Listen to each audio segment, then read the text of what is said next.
so much for videotaping everything. It's really helpful. I'm not sure how many people actually look at it, but I at know least Mia actually. I get to Great look fan. at it 2 or 3 times. Yeah, I know Mia looked at the last one and probably kind of reviews them if she's unclear about notes Yeah. and stuff, so it's helpful that way. That's where that man is helpful. So I wrote out what I thought our task today. I created a one-page questionnaire with prompts for focus groups. I suggested 1 page. It could be 2, but the shorter it is, the more in-depth conversation you can have with folks. So.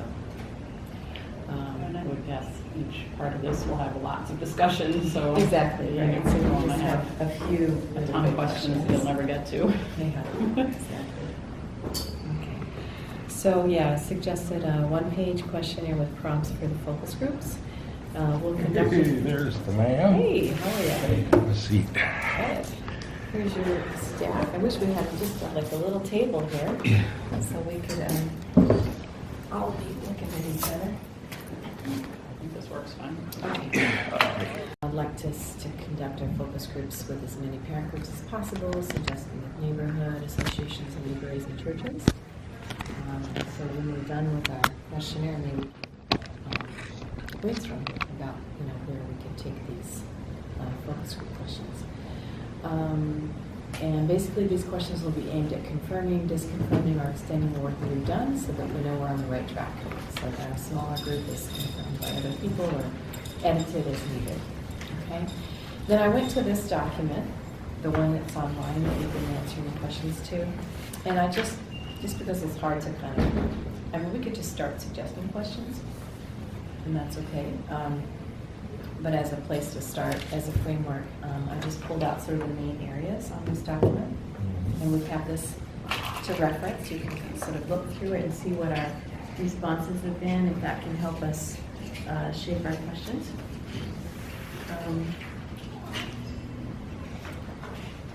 But I think, does that sound like a good plan? Yeah, sounds like Good. So, why don't we see if there are any just general questions that you were burning to have on the focus group, like start out with, and I'm going to write these things down. Well, just a basic question that isn't for the focus group, but for my better understanding. So are the focus groups going to be happening after we have the draft policy written and they'll be reacting to the draft policy, or is this just that they aren't going to see policy, but just generally that school districts looking at this and we want general parent feedback? Okay, so it will be before the policy is done, because our work is going to happen before the policy committee takes it to the next step. So we just want to make sure our work is clear and we have agreement, or mostly agreement, with as many parent groups as we can before we push our recommendations to the policy committee. And we can really choose the time when we want to pass it on to the policy committee. The superintendent is here, and she has a million things on her plate. She doesn't have to start with this. We could take a couple of months to collect input from parents if we wanted to. We can come up with our own ideas about that. So, What is there like a kind of theme or an overall feeling that these questions, directions, they need to be headed in? Well, I pulled out these areas here, which are basically just, this document that we've been working on, the Google Doc. I thought I'd sort of boil it down to some of the main areas. So maybe we can cluster our questions in these particular areas, because that would address the work that we've done. So we can take a look at what we've discussed so far, and if something jumps out at you about a question that we ought to ask parents, or if there's a lot of disagreement, because we had some yeses and some nos, and so maybe that's a perfect place to pose a question. The thing that comes to mind is if you're going to ask questions of parents about things that relate to equity and you get into the school you want, if we are planning on improving the schools in certain ways through the community schools, neighborhood schools, or whatever, it seems like we have to be able to give them some vision of what we think the schools are going to be like, or how they're going to be different from what they are now. I think maybe an even more basic question before we go there is, do they understand and like current choice policy? That's a good, Mhm. opening question, right? Mhm. Right. Do you understand and or like? Because if we get into meetings and every parent says, I like it just the way it is, this may go nowhere. Right, exactly. Overall, but I think that would be a good thing to know, sort of start, and then things can jump off from there. Right, and we may find out that a lot of parents know certain things about choice policy, like, the month that it happens with the lottery, but that's about all they know. Right. Or where to go for information, or maybe most people don't even know that. So we'll, at the least, we'll probably find out, what parents know and what they don't know, and that's a good start. And what works for them now and doesn't. Yeah, so that's all connected. So, do you understand? I'm sorry, we don't have this. Maybe, I don't know. Let me see. Well, I'll just reread this. So, do you understand and or like the current choice policy? Does that sound good? I think that's a good start. Good start.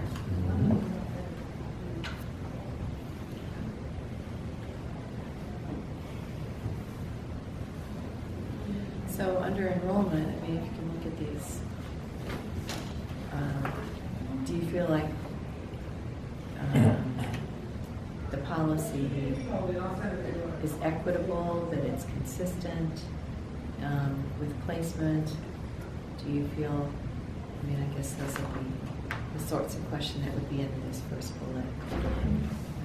Think about what you might like to ask of parents about their experience of enrolling their kids on placement. Are we looking for yes, no type questions, or asking them I think in-depth is good.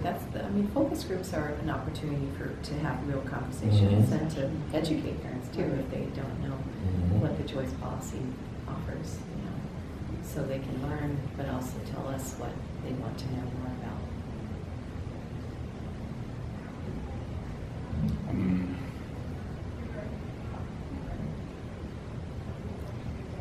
I'm kind of stuck on this, when we're asking the parents if they feel that this is, equitable. I don't know, there's something about, how would they know? How would each, because, wouldn't they have to have an overall view? Nathan. Yeah. Hey, welcome. Hey. Heard from Dean that he was hot and MS with the heat, Yeah. it causes people with MS to feel worse, and he's getting these rashes. I don't know where they're coming from. I can't tell if they're heat or if you touch on his skin too hard. So Okay. We're just getting started here, and I got one. I saw you on the news for a little bit. You did? Yeah. What we on the news for? We wrapped up and did the solar car project at New Prep, Yeah. and ended up having four interviews, Channel 13, Channel 9, I think it was 90. and a couple of other local news sites. Excellent. What? Tell just a little summary about it. Oh, it's a STEM project, that I'm working on with students, and it's all about getting students hands-on, so we can actually apply math and science. I make them do some heavy math and science, but we actually get to do projects related to the math and the science. And it's a fun, interesting project, so we build solar-powered cars, and I think it's something that can go right into the future because, sustainable energy. And so we build these actual cars that, they're actual cars that run on the sun. And so we get to see some of the components, how they work together, the components, what they do, you know, understanding the electronics, the mechanics, you know, and that kind of thing. And so I break it down so that all students can get, you know, get a little bit to it. So right now, it's a college level kind of thing, but I'm working with middle school students. And so like some of the first things we got to do was how to lay out a piece of wood and cut it with a circle saw. So everybody's like, yeah, I'm trying that. So it's stuff like that we get to do, you know, and in the end, we'll hopefully have a car that we can continually improve and make better and better, and that kind of thing. And so we're hoping to be able to get all the schools to do something like this, so it's kind of like the robotics where they compete against each other, you know. But we just think it's just something different besides just robotics. It's sustainable energy, so it's something we can have more meaning to, you know, going into the future. That's great. How big are the cars? They're go-kart size, so they're big enough for like you and me to drive. Oh, You know, okay. I have the prototype, and I've got it all over the city. I You know. can see John on this. Yeah. So we're currently building two. We started out with a 24-volt car, and we're currently doing a 36-volt and a 48-volt because we really don't know what the difference is, you know. So it's real experimentation to determine what's the difference between a 36-volt and a 48-volt. You know, will the 48-volt? Yeah. But will the 36 go further than the 48? And then we have some very sophisticated motors that we're using, some stepper motors, where they're used in CNC applications, you know, where you can tell the motor to spin 477 times and stop at 37 degrees. So we can actually do programming. You know, we program the car to go 275 feet in 1 inch kind of thing. So, you know, just a lot of capabilities, you know, we're able to bring to students. And then because of all the capabilities, we're hoping we get adults interested in, you know. Get more So we're involved. all learning together. And so I think that's where the learning really comes in, where everybody's kind of like just happy to be learning something about it. So that's what the project is. That's exciting. We can figure out a way to do something like that for all the neighborhood schools. Yeah. Draw people into them. That's what it's all about, is just drawing people into it. So you're looking for people to join, other adults to get involved too? Yeah, you know, we look for professional people that have some skill, you know, some aptitude to whatever, you know, because the solar panels are chemistry, you know, understanding that. I'm mechanical, you know, and I have my weld shop so I can build the stuff. And then I have an electrical engineer who helps me with the wiring, that kind of thing. And then I have people helping with the administrative kind of stuff, you know, meeting people and talking to people and that kind of stuff. So we just have a whole team of people working out on this project, you know, trying to get it going. I have other engineers helping me, you know, figure out what's what. It sounds like the sort of thing that you should look into. You do this at libraries too. But I was thinking, Talk just about give that a little bit. give a talk. You know, like you know, U of R sometimes has these brown bag lunch talks. Probably RIT does too. And you know, sign up, get yourself on those Yeah. lists. You know, it's like Talk about I it. just depend on other people because I'm just in the shop and have a hard time getting out of the shop. Yeah. You know, 'cause If I'm somebody actually tells you having where to fun. go, you'll show up. Yeah, yeah, just tell me where to go, I'll show up. So that's what the project is all about. We're Okay. doing it now for, 10 years. We started out building gas, you know, and our tagline then was we build go-karts to enhance academics. But now we're moving to solar because it's the way of the Yeah, future. nice.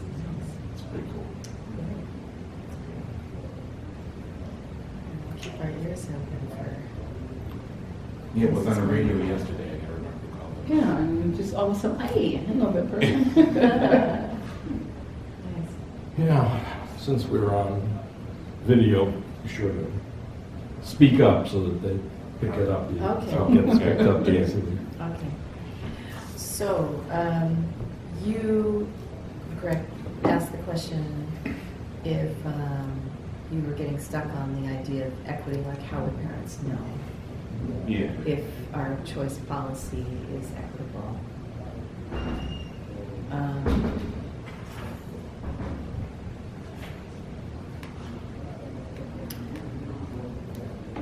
Well, maybe that could be turned into a question, like, Yeah. what kind of transparencies would you like to see around equity and consistency? You know? Yeah, that would probably be a good thing where we would ask them, you know,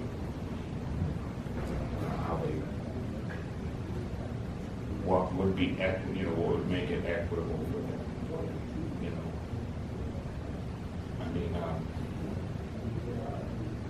is it just that, you go into a classroom and you see a homogenized room?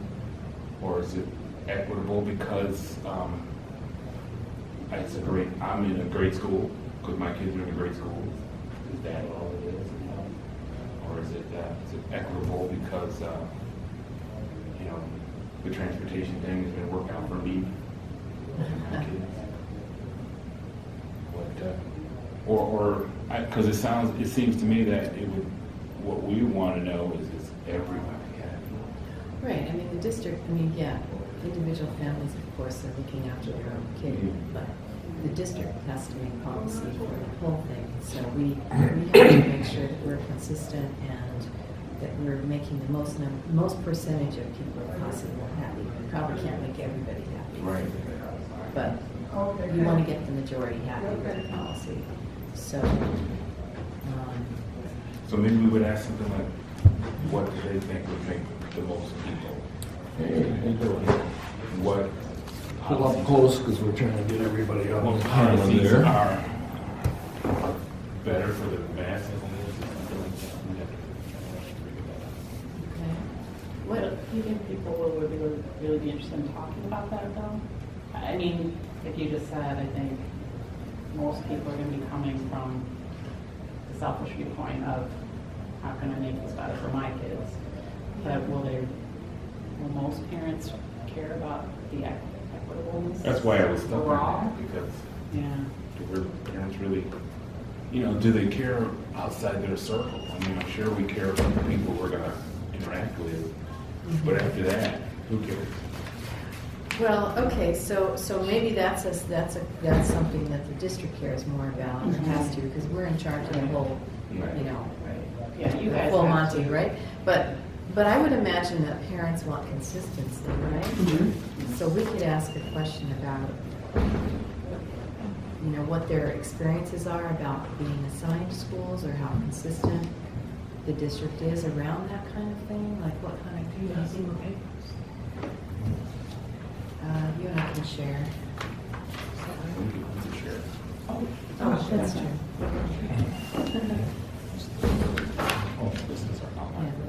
Yeah. Here, I'll take it. Oh. Thanks. Yeah. So we're coming up with questions for a focus group that we're going to hold with parents all around the district.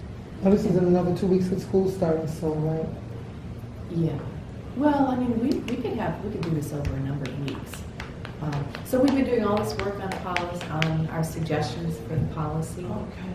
But we want to go out and check to make sure that parents agree with the work that we've done.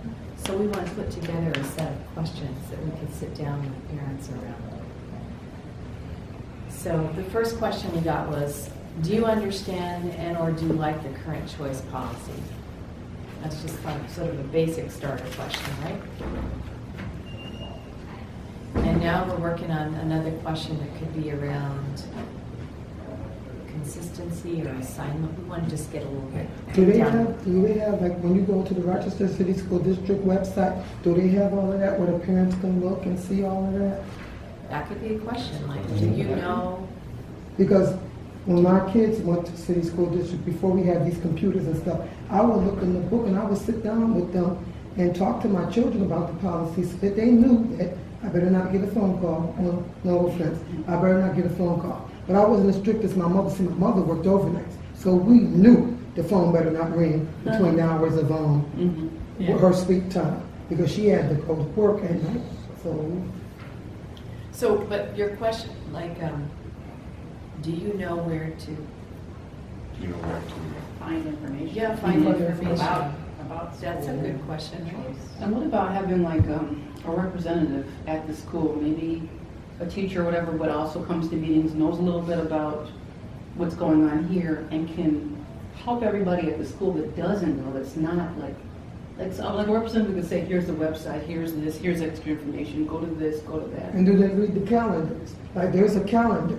And I always read the calendar, my children, my mother, to find out the different information, whatever, because that calendar is very useful. Mhm. Okay, so you're wondering, we could be wondering if parents are checking the website, the calendar, and if they know who to talk to. Right, because what if you get parents that, another language, Ukrainian, Russian, Dominican, whatever, and do we know that that's in Spanish? Do we know that that's in Russian?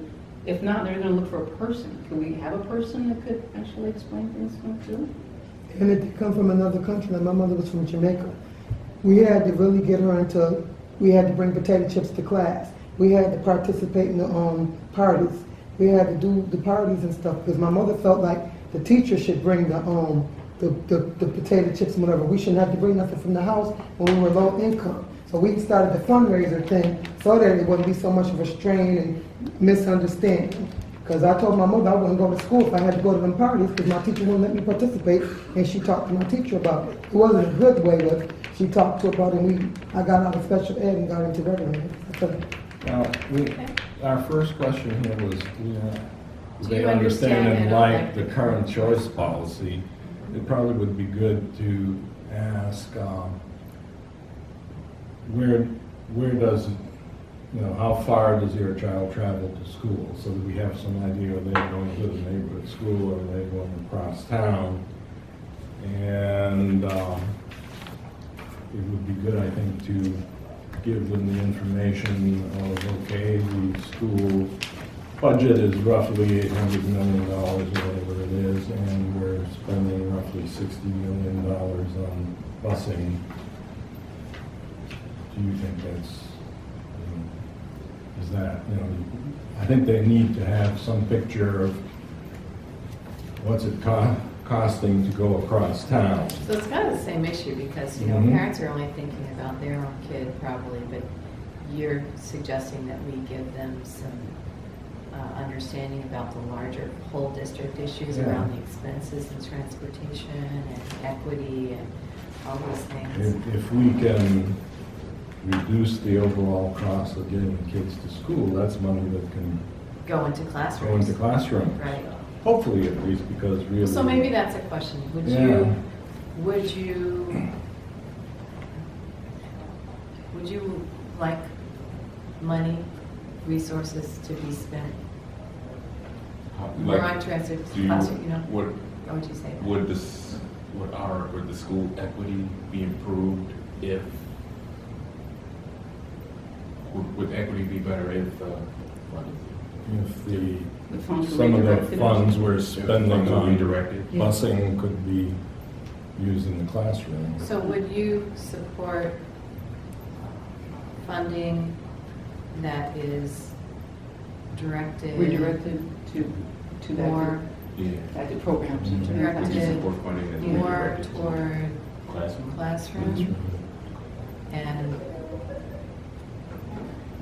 away from transportation? I mean, we'd have to sort of, say, like, we have a I finite think amount that- of money, right? I think We're that gonna would say be good, pick it and would choose. say, away, that way it's either this or that. This is what you're, But if we go on the corner stop thing, maybe we could save that money. If the bus drivers stop at the corner and then a big group of them disperse or walk home the rest of the way, maybe that could save the money to have the budget for the classroom. Do we want to put that out there yet, though, without actually knowing? I mean, I believe at one of the meetings I was at, there was a question about the short distance busing, and if that got passed, have we been able to study, the current cost of transportation versus if we went to short distance busing, are we actually saving money? Because then we're busing more students to their neighborhood school, but which budget is higher? I mean, we don't know that right, yet, so right? we just actually literally want to know what are the cost savings if Mhm. we bus closer Right. versus Are there any? farther. I mean, I if we don't think know- those numbers are out there, but I could go follow I that. think the down. only thing that they were worried about was for the safety. If we do the corner, they were talking about, what about with the monsters and predators right now? Yeah. How safe it would be. But I always thought if you were in a group, because when I was a kid, that's what they did. They just stopped at the corner and all of us walked close together to a group and then we split up where our house was. So we first walked off together And then we knew the deal is that we were gonna split off, you know. Now, some of us wandered, I'm not gonna say which ones, but some.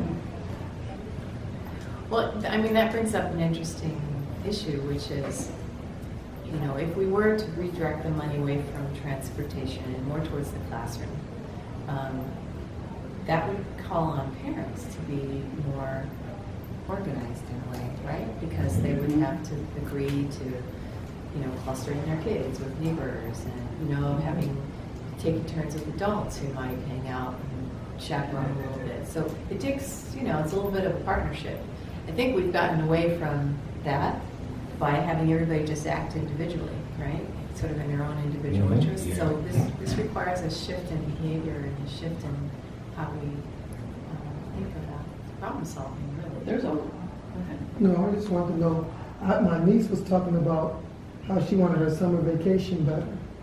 And I was telling her, learn summer vacations. I've seen that some of the schools had summer programs that I didn't know about, that I would have put my nieces and grandson in, only because I got to work around. I'm not trying to drop them off or leave them on it, but I have a busy schedule, and then something fun for them that's economical until my budget gets better. Because like I told them, they will go on summer vacations, but they have to earn it.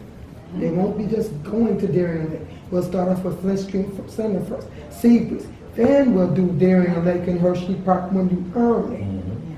Because a lot of the children are upset. Like I took it for granted that the city did stuff with us in the summer. We went to Flint Street when Olympic was rampant. We went to skating, go-karts, all of that. And now during the summer, you don't have any of that stuff anymore. Okay. Yeah, that's a good point about programming that parents need to know more about. There's clearly more information needs to be MCC out. camp, summer camp, MCC sports camp. Yeah.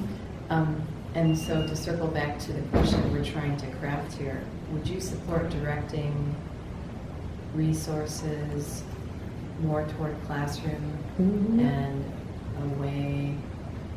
Actually, we have to link it with this other idea we're talking about. If we were to direct resources more toward the classroom and away from transportation, would you be willing to, right? Is that kind of where we're headed? Okay, so let me just get this down. If we were to, sorry, I don't have this overhead here, to direct, if we were to direct resources more toward the classroom and away from transportation, would you be, fill it in? Well, with the Would you be what? Would you be willing? Coordinate with other neighborhood parents. Willing / able? Because basically we just wanted to let everybody know we want to borrow from the transportation budget. Again, the parents, you know, step it up and take over that portion so we can put that money in the classroom. not to mention there's some seniors that are at home that would love, one is a crossing guard, who would probably love a couple more hours to be out there. And those crossing guards, some of them really like what they do. They like being around kids, they like directing them. So maybe they will put more money in the budget for the crossing guards to be out there a little bit longer or to redirect the kids a little bit more. That could be good, but I'm thinking also about volunteering or coordination, like that. So we're using our resources for the classroom. So would you be willing / able to gather, coordinate neighbors? But what about the transportation when the weather gets really bad and like the summertime, you don't really worry, but the wintertime and the rain and whatever, I don't know how I made it sometimes. When I used to have to go to school before I started busing, I really had to like run home, and I wouldn't even tell my mother how scared I was, or with the snow, trying to get through the snow. Could you imagine a little person, the snow goes to their legs, and you have to teach them survival skills and teach them to get through that snow or that trudge, or when they get splashed and they got to dress, they got to take pictures in. Yeah, that's interesting because, you know, hearing your story, because me, it was always a love to challenge just to get through the stuff. Take the hardest one. What school did you go to? I went to 10 now, 37 back then. Oh, my son went to 37. I hated that. So, yeah, you know, and we don't think about how the weather changes and, you know. Yeah, it's. Maybe we do it a different way, and then that complicates it, but I'm thinking, what if we had different patterns seasonally? You know? That's what I meant. That's what I was saying about the. That's what I said. Save more That money. each season with the transportation. That's I all. don't see anything wrong with that, you know, Yeah. because wouldn't you want to just be outside more in the summer anyway? And let's face it, fitness-wise too, Yeah. and also comfortable with your neighborhood. Mhm. Well, how about, would you support seasonal Yes. Yeah. transportation? Yes, seasonal, yes. Because like I said, that winter time is not no joke in that rain season. That's why I left Arizona, because I could not do flying sand. Operations people would probably kill us here, but we Yeah, can they propose would. it, you know? I mean, if it saves money, Right. you know? So I guess Okay, that was just weird. No. So, so let me read what I have, and you Mhm. tell me if it needs editing or if I got it wrong. So, we were to direct resources more toward the classroom and away from transportation. Would you be willing or able to gather, would you be willing or able to coordinate neighbors to supervise students at corner stops or for walking buses? Yeah. And this doesn't mean you yourself, but like you and or your, you know, your neighborhood, right? Like, could you, if you can't do it, can you find, you know, can You know, you one of the things we think have, group-wise, you know? we have to, people are going to be asking this, will probably be anywhere from people who've had half a dozen kids in school so far, or people who are just getting into it and they don't know the issue of the 1.5 mile reimbursement. Currently, busing is only for students traveling more than 1.5 miles to school. If we can get short distance busing so that people can go to their neighborhood school, would that be an advantage? There's the whole issue of parent involvement with the school, being able to walk to your kids' school, to their events. Somehow we need to organize the questions so that the benefits of neighborhood school versus the alternative of what we have now. Well, maybe we need a much more basic question I early got on. one. Do you What do you support? would you support seasonal busing? I put that, would you support seasonal transportation? And then leave it, because now you're open, we can, Mhm. from there you can explain. Maybe we need to, just the more basic question as well was, do you support, would you prefer neighborhood schools to schools that are far away? Or how would we word that? To the current situation. To the current busing and placement situation. Currently, we've got maybe on average 20% if we're lucky are from the neighborhood at any school. So 80% are getting bused 1.5 miles or more is what that implies. If we provided short distance busing, would using your neighborhood school be an attractive choice for parents? So, yeah. I wonder if people would answer. Because what we're proposing is a theoretical change to what's literally in front of them right now, right? So I don't know if they'd be. And They might think, you mean you're taking away my choices, right? We're giving you more choices, we're giving you options, right? Well, Because now you can have a couple of months where they're outside, then maybe a couple of months where they're. Well, aren't we asking them, would you be willing to adjust busing thing for more in one classroom. The more I'm listening to this conversation, the more I'm maybe thinking, maybe we don't do focus group right away, because I think, Liz, what you just started to say, change is scary for many people.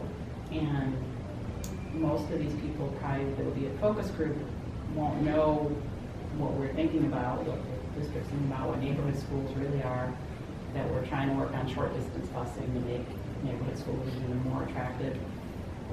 And so they may just say, oh, I don't know what all that is, without explanation about it. And I'm going to just say I want to stick with what we have now. So maybe, what if we did informational meetings first? That's a good idea.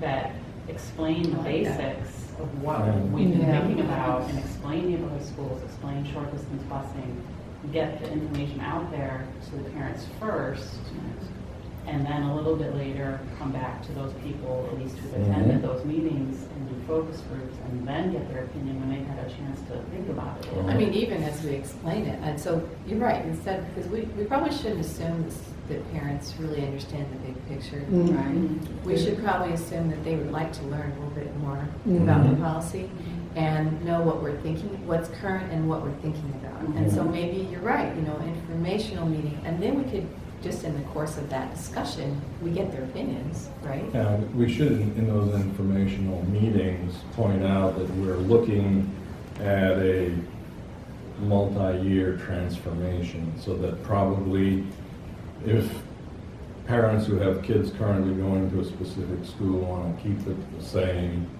Right, we're not going to They start can't. it, yeah, we're not going to tomorrow. do every school at once. Right. Every child gets reassigned, but trying to build it up so that, Right, likeliest would be the youngest grades. Yeah. So you're easing the newest families into a different thing, but not jerking the older families out of something they already like, right? And don't forget, when I went to number 1 school, the kids would ride their bikes to school. They always, in 16 school, when the weather's nice, they have the bike racks, they ride their bikes to school. Or mom and dad would ride the bike. They have some family time. If daddy went to school on his bike, he had Junior come with him, so that way they have a little bit of family time, because he has to work all the time. And they ride to school. Or the teacher could even set up something.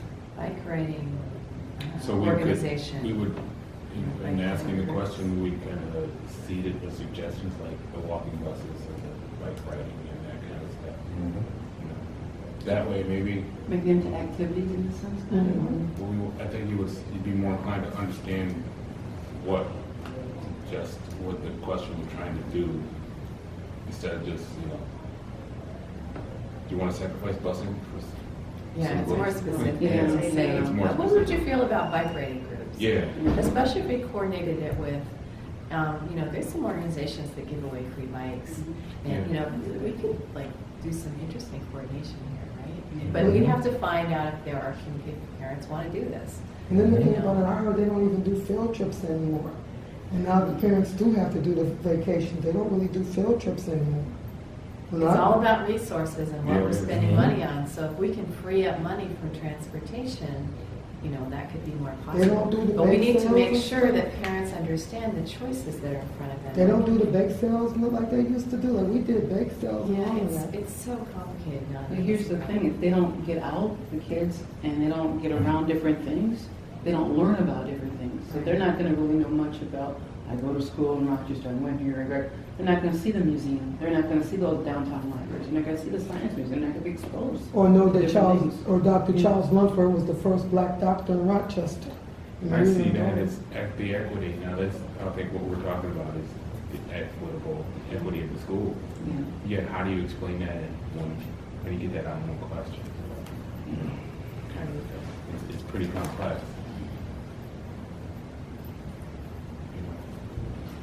Just to throw out, of course, I have to plug libraries. The libraries have passes to the museums, Mm-hmm. Oh, which you okay, can we just didn't check know out. that. Okay. Yeah. Oh, yeah? Oh, I didn't know that.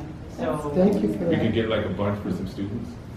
Well, Are it's, you limited? it is limited. It's like and each museum does their own deal, discount, whatever, but it's like George Eastman House, maybe you buy one adult ticket and you get another one for half price or something. Yeah. So that, but each of them does their own, Mhm. but most of the branches and High Central and I think even the town libraries get these passes. So just check with whatever branch you're at and ask them about them. But it's most of the big museums in town cooperate. Eastman, Jiva has done it with us in the past. You can do Jiva tickets that way. The Science Center, Genesee Country Valley Country Museum used to do it at least. So I think the MAG is doing some stuff too, because we had a senior trip where we were looking at the Ebony Fashion Fair. You filled out a questionnaire, and when you filled it out, you got a free membership for the year. So there's probably other programs that they could do like that, and that'd be great. Go there, pay for that, but now you get a free membership. So again, are we still trying to work on Questions for? Yeah. because I'm thinking now, it's like, I'm posing a question. If you could have, to the parents, you can have anything you want in the classroom, but you had to give up transportation, something, would you be willing? I almost think we ought to wait on questions really until we do these information sessions. Yeah. Because getting a feel for what people know, don't know, ask about at those information sessions could help drive the questions we need to ask for the focus groups, right? That's true. I guess we'd be guessing what they thought, but we really could get to the heart of it. Right. Okay, well, let's change gears then. I think this is a good idea with the information meeting, and so we should think about how we would want to present, what are the main ideas we want to present in these information meetings. Like, let's make a list of the stuff that you want parents to know about the current policy and what we've been working on. History of the policy. Did they have If a you want voice? something sexier than that, I don't know. What's that? Did they have a voice? They can hear their concerns. It's this is for them so they can speak up. A lot of times people keep hidden what they feel because they don't feel they have that voice to say what they want to say. I think the informational meeting should be an invitation to talk, and ask questions and have it be an exchange. Yeah, I think the information meetings, if we spend half an hour describing what is and what we're envisioning, I think you want to start at least getting some feedback to them at that meeting, even though you may spend, if it's a 1 hour meeting, you may spend 40 minutes setting the stage so that they have the information they need to answer questions with the right background, but then at least start drawing information out of them so that maybe they come back for the next meeting, they actually feel like somebody's listening to them, and it's just not. It would be top-down. nice to be able to do it all in one meeting so that you have just a little bit of background and then you get to these interesting questions, right? Or discussions, rather, So, you want to say what the current policy is and maybe the history of it, but you probably want to get pretty quickly to the details of like what parents really want to know about the policy. Like how does the policy work for me?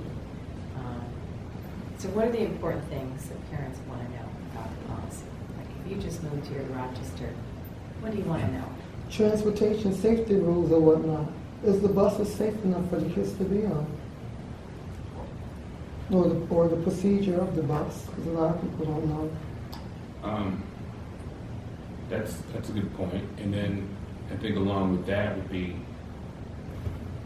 how many people need the bus? Because again, I'm thinking as I'm listening to you, and I'm thinking about me. Well, I wouldn't need the bus. I really don't want to ride the bus. I want to ride my bicycle or walk. There seems to be a great fear amongst parents about their kids walking to school or having to walk to school. I think it would be good to, I think maybe just saying, okay, this is historically what happened. We set up this policy to try to have more equity in the choices that parents could make about where their child went, so that if they wanted to try to get their child into a school that had a better reputation, they could get into a lottery to do that. And that has worked for some people. But the drawbacks. But the drawbacks have been that now, as we currently stand, we have about 20% of people going to their neighborhood schools. Most of them are being bused more than 1.5 miles. And we have a $60 million busing expense, that some of which would be better used if we could redirect it to the classroom. We've been looking at how schools might evolve back into neighborhood schools. One of the options is that we have short distance busing as an option, and it would probably be aimed, we would try to make the transformation from early grades up so that we don't force children to abandon a school that they have set roots in. Trying not to scare parents So, that we're forcing them to change. yeah, that's great. I've got that all written down. Were you gonna say something? Well, just, are we, because I've heard this thing before about parents not, being a little leery about sending their children to school and how to get there and safety and all that. How many parents feel that way, I think that's a really core question. It's like, if there were no safety concerns, either whether you lived in a neighborhood where you weren't concerned, or if we had some arrangement, like, walking buses or parents coordinating or bike groups or whatever, if the safety concerns were off your plate, would you be in favor of your child attending the neighborhood school? Or Yeah. ask even a more generic, what are the reasons right now that you would not want your child to attend your neighborhood school? And that might bring up transportation, it might bring up the safety, it might bring up perceived quality of the education in that school. Yeah, because I'm assuming that some A whole parents bunch of- wouldn't mind their kids walking, and I didn't mind, so much. I mean, of course, I would have taken a ride anytime somebody gave me a ride, but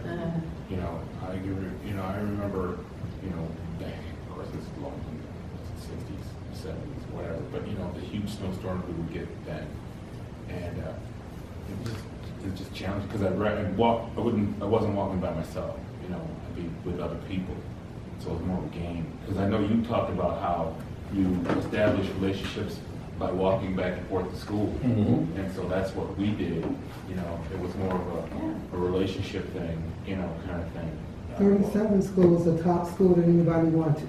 You didn't want to go to 2, you didn't want to go to 4, you didn't want to go to 19. You wanted to go to 16, 20, 44, or 37 school. Anybody that lived in that neighborhood wanted to go to, they would even lie and stay at their grandmother's house to go to 37, 16, or 44. You did not want to go to 2, 4, So why is 19. that? Why is Yeah, that? that's really important to look at because, Why would that? if Because of the 19th Ward, the 19th Ward, Woodbine, all those had a neighborhood. Yeah. And then with Jefferson Avenue, unfortunately, and Plymouth Avenue, with the reputation that neighborhood had, those schools, had their little thing. That's why 19 schools being taken over by Geneseo now. Yeah, there certainly have been historic perceptions of what was the better neighborhood. Genesee Street was kind of a dividing line in some people's minds because the 19th Ward was on one side and several other neighborhoods on But the it was other. the people in the community that were living together that said, I had enough. Yeah. That some of them had families that first came there, that were founding families of Rochester that were living here, that would donate, that knew the community, churches, and they all worked together. Some of them were able in 19th Ward to tell people, even when they saw stuff for kids, stop. They would actually stop it and stop. It was so different. You're right, it was very different. Okay, all set?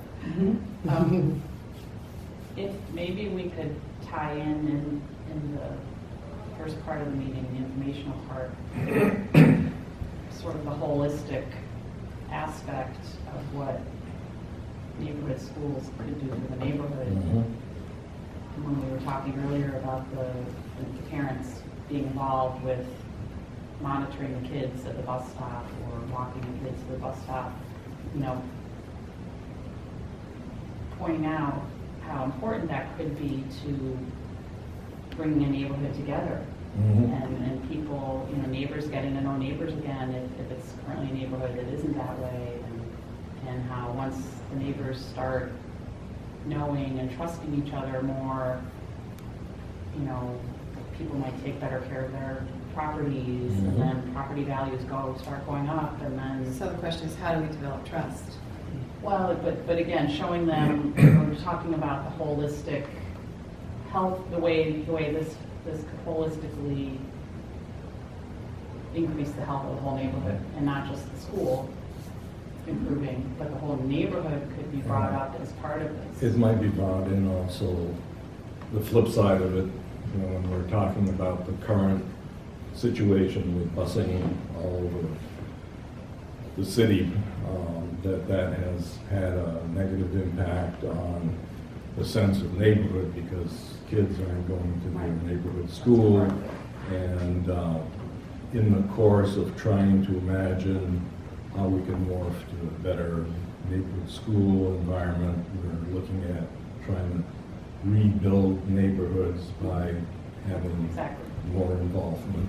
So it does seem like there's two elements. So there's the safety issue. You know, parents want their kids to be safe getting to school, especially if it's in a neighborhood that's they're worried about. But there's also the reputation of the school, which is historic. And that would be, I mean, because if you said, well, if we made sure your kid got to school safely, would you be interested in this school? But maybe the parents still don't want that school because it has an old reputation. But could we, I mean, which is a bigger concern? You know, the safety to school or the programming and the, you know what I'm saying? Safety, because you want to make sure they come home with one piece, and you don't want them to be belittled. Because I was going to say, you could see that 37th school helped him. His diction is very proper, like even with mine, because we all stayed in libraries. And then I was going to say, when she's talking about the property, when we were in school, they took us on a field trip of the neighborhood, told us, don't be littering in people's yards. Don't go in Miss Clancy's flower bed. Don't go in Mr. Boute's tomato garden. We were taught respect when we were in the neighborhood, because we knew if we did that stuff, cut through somebody's yard, our parents were going to find out that it wasn't something you wanted to do. You didn't want to rip your pants. You know, if you come home with ripped pants from that fence you got caught in, or if they knew what Mr. Boute's wood looked like, they knew you were doing something you had no business. Because you know, was the teachers were teaching this, or the parents? How were you taught these? How was that? we happening? like I said, we had the parent groups and stuff back then, the PTA, and they would do field trips around the neighborhood. I never went to 37th school, but 16th school, we would hear about 37th. But I was glad my son went there. I always wanted to go to 37th. My son went to 37 because when we moved, he couldn't go back to, we moved from Henrietta, he couldn't go back to Winslow, so he had to go to 37. And when we moved on Wellington, he went to 37. And he used to get mad because he got a lot of homework, but I would work with him. He used to be like his homework was a lot, and I would work with him. I'd take him to the library. I would instill Ebony magazine on him, Jet magazine, Parents magazine, highlights, because that's the stuff I grew up with. PBS. So that's really interesting to me. So you feel like really the main thing is the safety to school. That's bigger than, oh, how do I compare the programming in this school to that But school? I think that's going to vary greatly from parent to parent. And then The reason why I said that was because that might be wrong for me, because I teach my kids in school and everybody doesn't teach their kids at home. Because I have a teaching background and love teaching, I would do stuff in school. I wouldn't put everything on the teacher.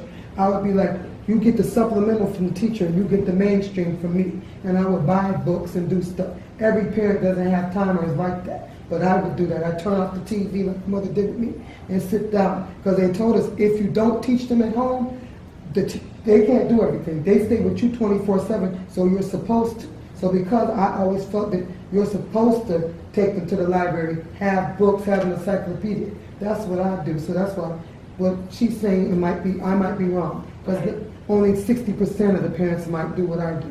Well, but I think, back to your question, I think there could be relatively safe neighborhoods where the school is not a good school, and vice versa. There could be a great school that's in the middle of relatively... Well, like look at school number one. School number one, like, that's a very safe neighborhood, but there are no kids, very few kids in that neighborhood attend that school. So I think it's going to depend where And that was a where good you school. I live went to that answer school. that Very question. good school. Yeah. So, one of the things that we probably should make sure we get into in the introduction to all this is the value of having a really robust PTO or PTA at the schools, and the fact that basically we don't right now in most of the schools. And again, that should be easier It if should we're a be easier neighborhood school if you're because a then the neighborhood parents school, are right you know? there. I mean, it all Okay, so ties together. I'm seeing, because we're gonna do this informational thing, I'm seeing, for me, a PowerPoint presentation. This is what I'm seeing now, and I'm seeing, with the music going in, so that we can have the Rocky music. yeah. Maybe we'll end with that. Start out with some violins or something. So we know that we can kind of like let the parents know what we're trying to achieve at this informational meeting. So our PowerPoint presentation would be geared towards like, we want to reduce busing, and we want to adjust that budget into the classroom. But we're concerned about safety, Parents need to be involved Yeah. and through PTOs and Through PTOs, organizing yeah. neighborhood walking buses. And Yeah. we need parents in order to move the money, right? Another one that we didn't talk about is scheduling. That's a big one. So if you're going to a faraway school closer, it might be easier for the parents because you can walk home or you can walk there safely, where if you're all the way on the other side, it could be hard for a parent to grab you if they're working. I know that's a problem for some parents. Like their schedule runs into their kid's schedule, and then the kid has to do something else, maybe an extracurricular activity, and by the time everybody's getting home, everybody's tired, you're not talking to each other. They're just going to make dinner and everybody's going to sleep. We have tons of kids who hang out in the libraries every afternoon because nobody's home yet. Which is great. We love to have them, obviously, and we're proud to have that help with that service. But there are a lot of kids. Yeah. So that's a good question. So why is it? How, So, what? are there any issues around scheduling for being Scheduling. closer? Because I know there, and I think this is the exception rather than the rule, pretty much. But yet you've heard of parents like maybe picking a school that's far away, almost for I got to go to work early, so I'm going to send my kid to the school that's going to pick them up early. I understand that, but that's probably not the majority of situations. So a parent like that may be less happy about a neighborhood school where the child, But they don't have to go to neighborhood school, right? That's part of the. It would be good to find out, for that parent, we can say that we understand that some parents choose a school that's distance away because they would like their child to be safe on a bus and on the way to school, so because they need to be at work. What would be the best way for the neighborhood school to accommodate that child? Maybe it's that they have, early arrival and they can play games, nap at their desk, whatever it is, and how can we do neighborhood school and deal with your schedule deal needs? with your scheduling needs, yes. Okay, yeah. And then what if the parent has problems?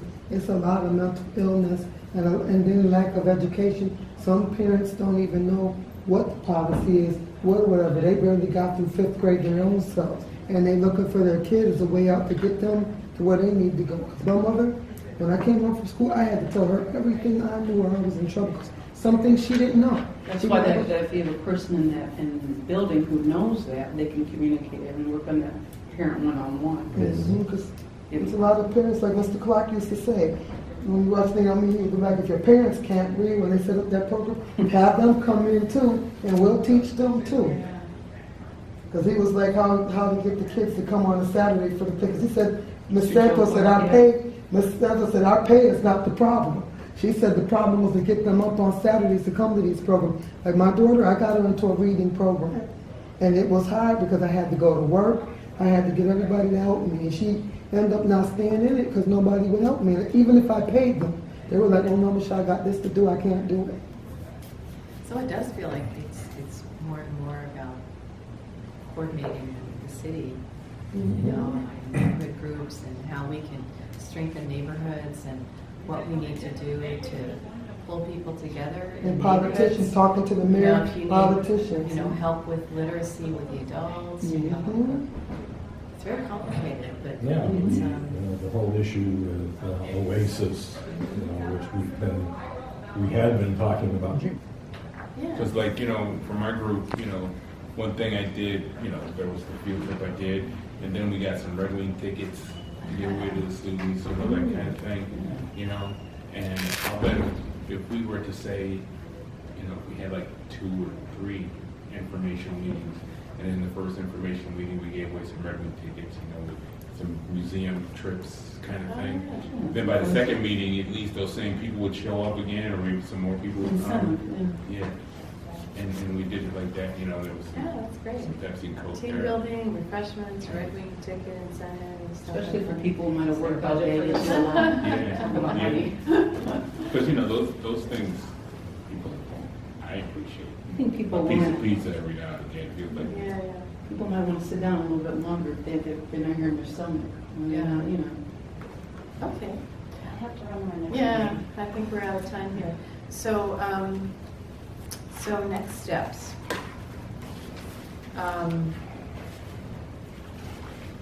It seems like we definitely moved into the information meeting idea, and so maybe, you know, one of us, I mean, maybe I could, you know, unless somebody out here wants to take a stab at it, you know, we could start to put together the language for the information session and try to edit it down so it's short enough, you know, so we actually have a literal presentation and a PowerPoint, and it would turn into a PowerPoint, you know, could do that. The next steps are what, just, So the next steps are,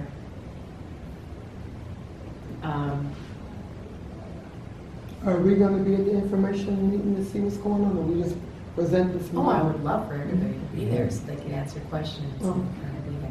And And that's what I want to ask, if we're gonna be there, how do we find the answers to these questions so we know that we know what we're doing? Because these parents, especially the ones What that are about, new to Rochester. what about if I take a stab at writing some language Okay. for the framework of this, Mhm. and then I could send it out to you guys, and we'll have a conversation by email, like, oh, you should add this, or I don't like the wording there. I really, believe me, I don't care if you tell me to change wording. So we could have a little bit of back and forth. Excuse me, I have a question. What do you do? You're a librarian or teacher? Librarian. Which librarian? I'm not in any one library. I coordinate the 5 southern branches. Do you be at Mundo? I'm not there now. The Winton, Arnett, Wheatley, Arnett, Douglas. that's where I think I've seen you at Arnett. Yeah, I go to John's education meeting that you were at Okay. last month. Yeah. Okay, so I need a little bit of time with this. Okay. What if I try to get it out to you within the next 10 days to 2 weeks? Is that okay? And then we can have a little back and forth by email, and then let's look at our calendars and see if there might be a time. Would you want to meet together face to face around the Yeah, I'm thinking I'll I'm a probably, little bit worried about letting the meeting go. You can go if you need to go, but, to go and not have a next meeting the here. 17th, next Wednesday at the library, would that be good for a meeting to review school 16 issues? Sounds like we had a breakthrough today of getting Steve Revolts and Is that replacing? instead of the fourth Wednesday, so for this one. Yeah, I should be able to do that. I'll just have to double check my calendar. Okay, if you could do that, and give me a call tomorrow. So what about August 25th? That's 2 weeks from today, if we came together again. I'm gonna probably try to take that last week of August off. This one? Or this? Yeah, this one, because we, Okay, so what if we did this right in here? 25th, That be possible? yeah, that, How is 2 weeks from today for you guys? Okay. I could try to pull something together in a week and then send it out to you guys, and we'll have a little conversation back and forth and then meet together. And, What is the first day, the 7th or the 8th? First. I should know that. First day of what? School. Oh, It's after Labor Day, probably the 6th Okay. on that Tuesday, I'm guessing. Oh, okay. No, I was only asking, because usually it's Wednesday or Thursday, and I didn't get a well, I don't got no kids no more, but I used to get a calendar, because I want to see what the calendar looked like. Okay. Because like I said, that calendar is very helpful. Okay. Very, very helpful. no, yeah. All right, so if you guys are okay on the On the 25th, 25th? yeah, 4:30 Thursday, same thing. Mhm. Then we'll discuss what, next steps of, how we can, Okay, so the 25th? yeah, 25th. So you got the 35th? We probably know 212.